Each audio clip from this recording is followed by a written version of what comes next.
Ha do'stlar, hazm qilishimiz qiyin, ammo Liverpulning afsonasi misrlik Muhammad Salah bu mavsum jamoani tark etadi. Salah buni o'z ijtimoiy tarmoqlarida rasman e'lon qildi. Shu bilan birga Muhammad Salah Liverpul safida 435 ta o'yinda maydonga tushib, 255 ta gol hamda 122 ta assistni amalga oshirgan edi. Salahning rasmiy ravishda xayrlashuv videosini esa sizlar bilan birgalikda ko'rib chiqamiz. Hammaga salom. Afsuski o'sha kun keldi. Bu xayrlashuvimning eng og'ir qismi. Men ushbu mavsum oxirida Liverpulni tark etaman. Avvalo shuni aytmoqchimanki, bu klub, bu shahar va bu insonlar hayotimning naqadar katta qismiga aylanishini hech qachon tasavvur qilmagandim. Liverpul shunchaki futbol klubi emas. Bu ehtiros, bu tarix, bu ruh. Bu klubning bir qismi bo'lmagan insonlarga buni so'z bilan tushuntirib bera olmayman.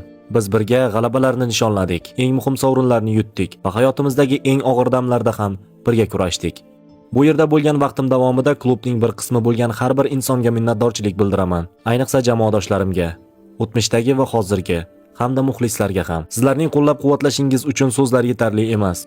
Faoliyatimdagi eng yaxshi davrlarda ham, eng qiyin paytlarda ham yonimda bo'lganingizni hech qachon unutmayman.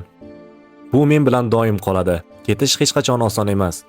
Sizlar menga hayotimdagi eng yaxshi damlarni taqdim etdingiz. Men har doim sizlarning biringiz bo'lib qolaman. Bu klub men va oilam uchun doimo uy bo'lib qoladi. Hammasi uchun rahmat. Sizlar tufayli men hech qachon yolg'iz emasman. Ha, obuna bo'ling demayman, ammo mana shunday qiziqarli kontentlardan qolib ketishni istamasangiz, tanlovingizdan o'zingizda.